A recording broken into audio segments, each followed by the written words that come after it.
Wait, what am I hearing? That President Tinubu is visiting United Kingdom on Wednesday, being the 18th day of March 2026. But that is not the problem. Do you know the problem? That because of this visit, the UK government has ordered that roads should be blocked and airspace restriction because of Tinubu's visit. You didn't hear me right. I said UK orders road closures, airspace restrictions for Tinubu's visit. Do you know what it means for the British to shut down their airspace because of a president visit? I know Tinubu is a president of Nigeria, but we have not seen this. We have not had this in history, that Nigeria's president is visiting United Kingdom and they are shutting down their airspace. We've not had this. And so after seeing this news, I sat down and I began to ask myself question, how? What has Tinubu done to the British government that they want to give him this kind of honor? Shutting down their airspace. I'm not even talking about road closures. I'm talking about airspace restriction, that their airspace will not work until Tinubu lands. What has Tinubu done to the UK government? What has he done to them again? But then, let's forget about Tinubu. Let's talk about the British. Oh yes, let's talk about the British. Now, are you aware that the British colonized Nigeria? I'm very sure most of us are aware of that, right? That Nigeria is being colonized by the British. Secondly, are you aware that the British bought Nigeria, bought like the past tense of buy? They bought Nigeria with their money as a royal company. Are you aware? Anyway, it happened live and direct. You know, that kind of thing that when you go to market to buy a Toyota Camry or Toyota Corolla, and then you give it out to somebody to drive for you as a taxi or Uber. Oh yes. It doesn't mean that that person driving is really the owner of the car. You are the owner. I think that is exactly what is happening in Nigeria. The British bought Nigeria as a royal company. Oh yes, you can Google it. You will see it. So we are not making propagandas here. Now, aside from the British buying Nigeria, are you also aware that Mazen Nnamdi Kanu is a British citizen and he has been kidnapped, imprisoned in Nigeria, and yet the people he holds their citizenship have not asked of him? And I'm very sure that the British are not happy with what Mazen Nnamdi Kanu is doing, because it's just like destroying what they bought. Oh yes. So maybe these are the reason why they are giving Tinubu this kind of, presidential honor. And it went down to, locking down their airspace because of Tinubu's visit. As I speak to you now, I've seen a video where in their streets, they have put Nigerian flag, and I began to ask myself, what did they stop? Now, so Nigeria take good, we make them they honor the president like this. Nigeria done better. Anyway, una never tell us. Well, you may also ask yourself another question. Please, I beg you to stay with me. Why is it that anytime they mention the British, most Biafrans frown? Most Nigerians are not, most Biafrans are not, happy. Do you know why? I'm going to tell you at the end of this video. Please, I beg you to stay with me, because this is a very serious case. You are watching this as a Biafran. I know immediately I mentioned the British, the UK government. Most of you are not happy. Do you know why? I'm going to show you. I'm just going to read just an article, just a page rather, of this news. Then I will tell you why Biafrans are not happy with the British government. Please stay with me. Now, according to this news, it says, let's just read only this page and see what happened next. British authorities have announced road closures and temporary airspace restrictions in Windsor ahead of the state visit of President Bola Tinubu, scheduled to begin next week, which is this week. This news was posted on Saturday, so it's going to begin this week on Wednesday, right? Now, Windsor is a town in England, right? So let's go further. Tinubu and his wife, Orulemi, are expected to arrive in the United Kingdom on Wednesday, March 18, where they will be received by King Charles III at Windsor Castle. All right? They will arrive there on Wednesday, being the 18th day. In preparation for the visit, Thames Valley Police, in a statement on Thursday, said it was working closely with the Royal Borough of Windsor and Maidhead, the Royal Household, and other security agencies to coordinate extensive security arrangements. So all the security operatives in England are getting ready for this visit. Now, finally, it says, according to the police, permanent airspace restrictions over Windsor Castle will be extended on March 18 from 7 a.m. to 11:59 p.m., forming part of a broader security operation for the high-profile visit. So Tinubu's visit is a high-profile visit. And as you can see, their airspace will be closed down, will be shut down from 7 a.m. to 11:59 p.m. because of Tinubu's visit. Then I ask, what has Tinubu done to the UK government that, made them to give him this kind of honor? I don't know. But then, as I said earlier, why is it that anytime the British are mentioned, Biafrans are not happy? What has Lord Lugard done to the Biafrans? Some of you don't know. But please, I want to play a very short and interesting video for you now. I beg you, this is one of the most educative content you can see on the internet space. Oh yes, we need to know what has happened in the past so that we know why the things happening now are happening. And also, we know what we are expecting in the future. Please, listen to this news briefly, then you will know why all these things are happening.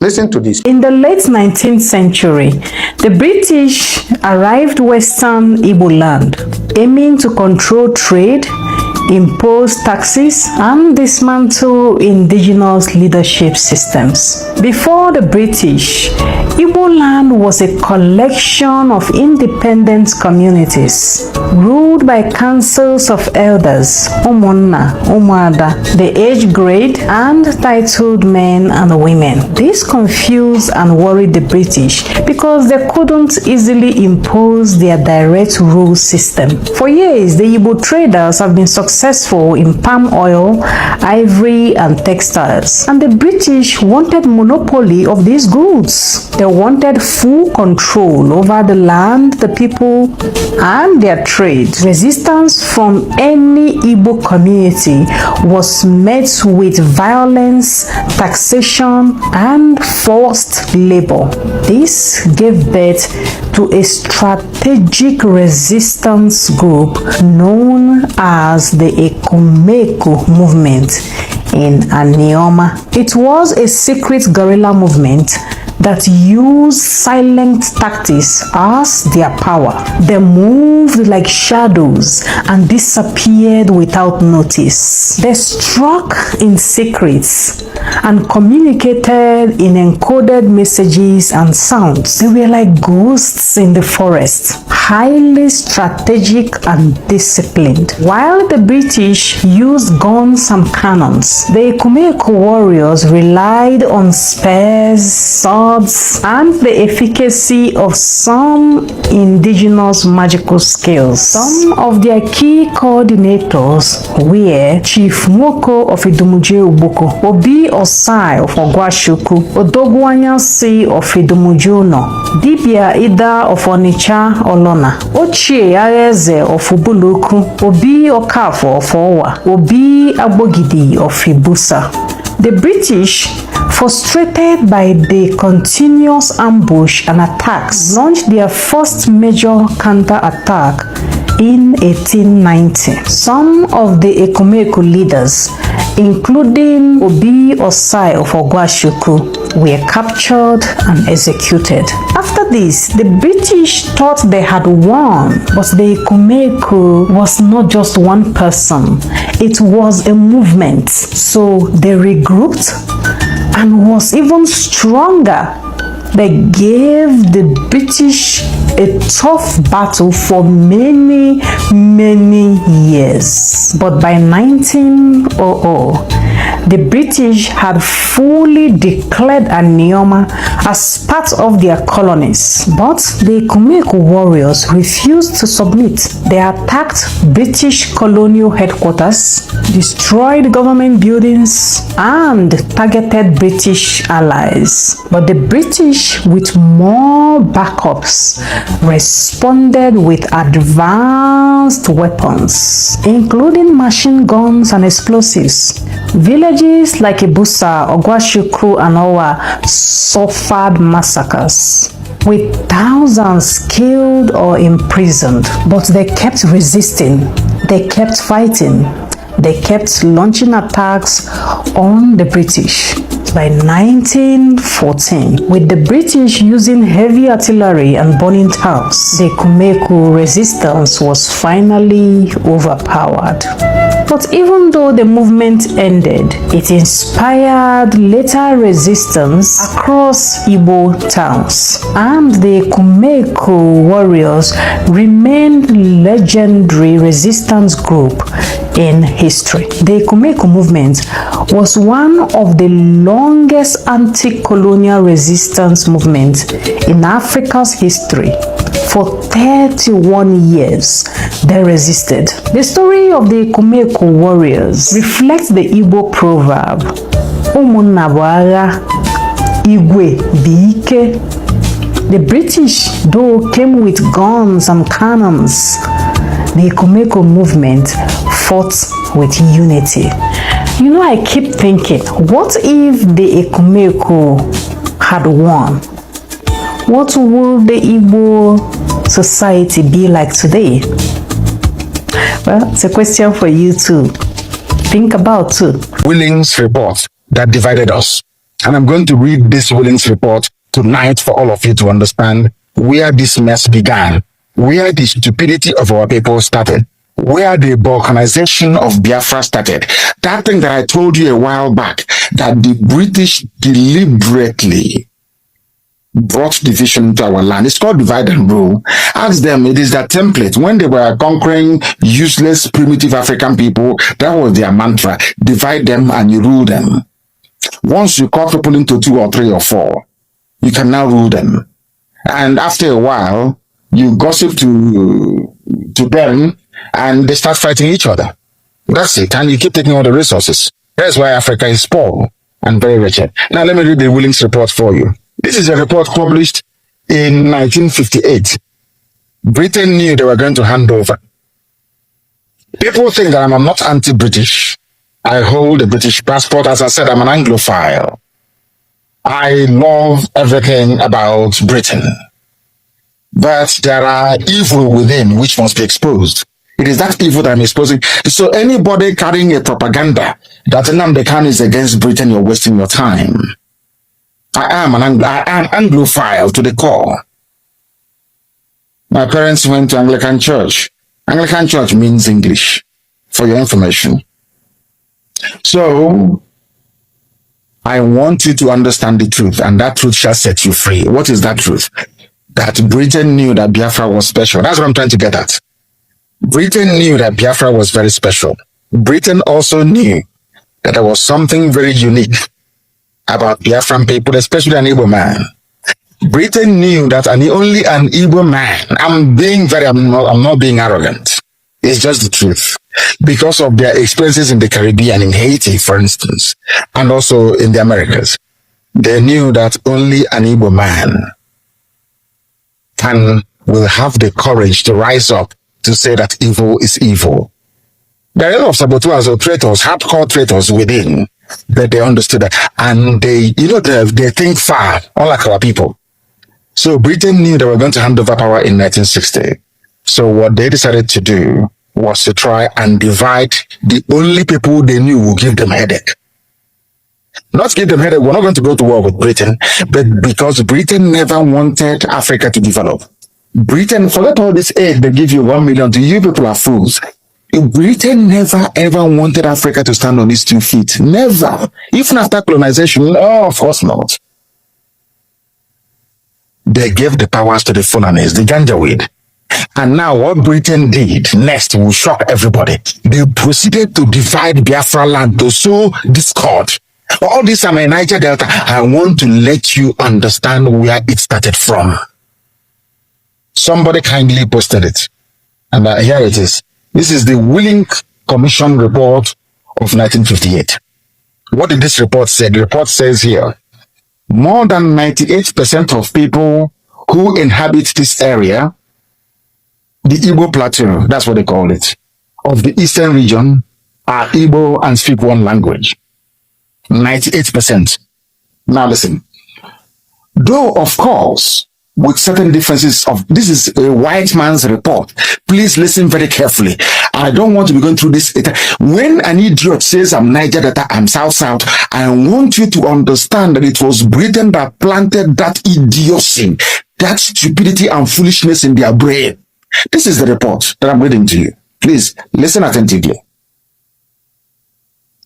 There are nearly 5 million of them, and there are too many for the soil to support. That we are too big to live in our land. For the Soviet, before the white man came, there was no beggar in our land. Everybody had a job to do. You see the white man, you see how Britain behaves. You see them. This was the one before us. This was where they learned their trick. Nobody asked them, oh, there was no hunger in our land, though. But all of a sudden, they're saying that the land, that we are too many, our population is too many for the soil to support us. They are vigorous and intelligent. The white man is saying that we are intelligent. Biafran people are intelligent. It is in the Willink report. Exactly what Lugard said in 1914. When I say they say they are too pompous, it's not me. I am intelligent. A white man is telling you that. Look at it, is here now in the report. It's very clear. Do you see where the jealousy from the Fulanis come from and other people? Do you see it? Because no report by a white man referred to any other group as being intelligent except Biafran people and Igbos in particular. I will say it is the truth. It is here now, black and white. That thing I told you when we started. Why Joseph's brothers hated him? Because he was loved by the Father. The same thing I said to you, that the jealousy we experience every day is because we're intelligent. We are blessed. So if you're blessed and very intelligent and people are not jealous of you, that means you're nothing. If people don't talk ill about you, you are nothing. That means you don't exist. Now listen, they are intelligent and have pushed outward in every direction, seeking a livelihood by trade or in service in the surrounding areas of the eastern region, in the western region, in the north and outside Nigeria. The white man is saying that these people are industrious, they are very intelligent, they are moving out, they are everywhere, they are moving, trying to better themselves. This is the report of a white man. They are no more popular with their neighbors than usual in the case of an energetic and expanding people whose neighbors have a more leisurely outlook on life. I am going to do a special, I can't even continue. I am going to do a special, do you know what the man said? This is a white man, Willink, a white man. He said that we are popular. Biafran people are very popular. Very, very popular. Because we are energetic and expanding and our neighbors are lazy. Because of that, they hate us. A white man wrote, not Chineke, not me, not anybody, not a Biafran report, Willink report. Now you see why they hate you and will always hate you. You see why they hate IPAB and some few, 2 or 3 people. We are intelligent and we are blessed. I'm going to do this report as a very special program.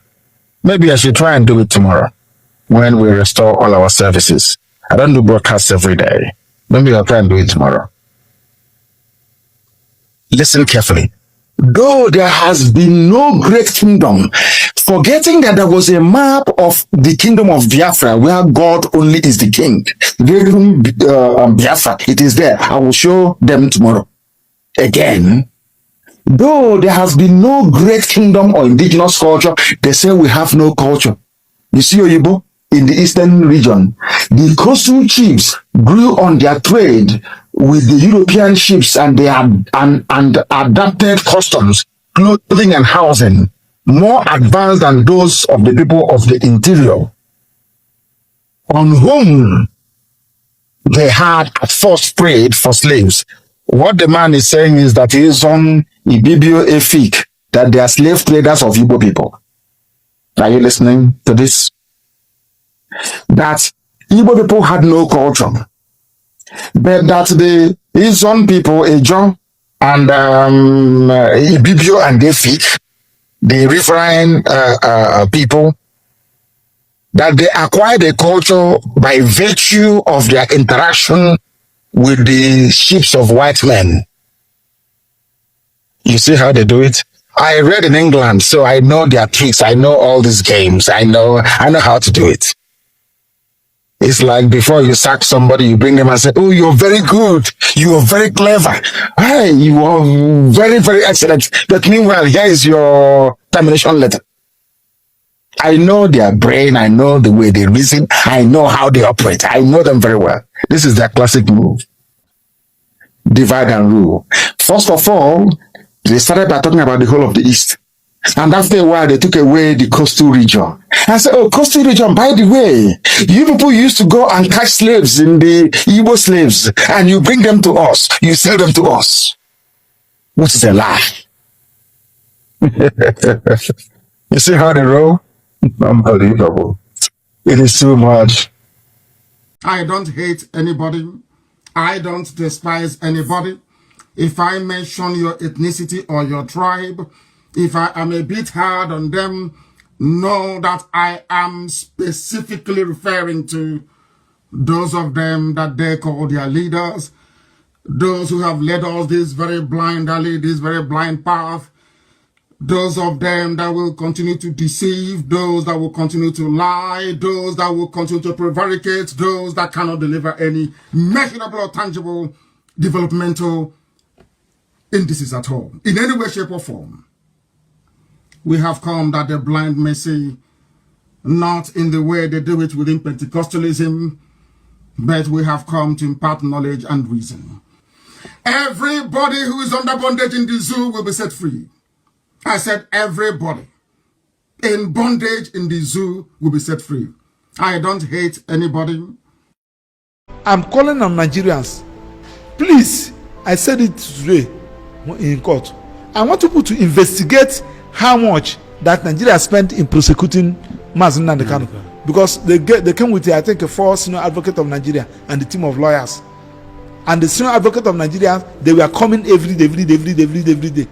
Ask how much Nigeria spent in prosecuting Mazi Nnamdi Kanu. Then now check how much that was spent in prosecuting terrorists, the real terrorists and bandits that the SSS are arresting, granting pardon, reintegrating back in the society. How much that was spent? Every time Mazi Nnamdi Kanu is coming to court, ask the SSS how much were they spending. Anytime Nnamdi Kanu is coming to court, mobilizing security. And how many times he came to court? He came to court.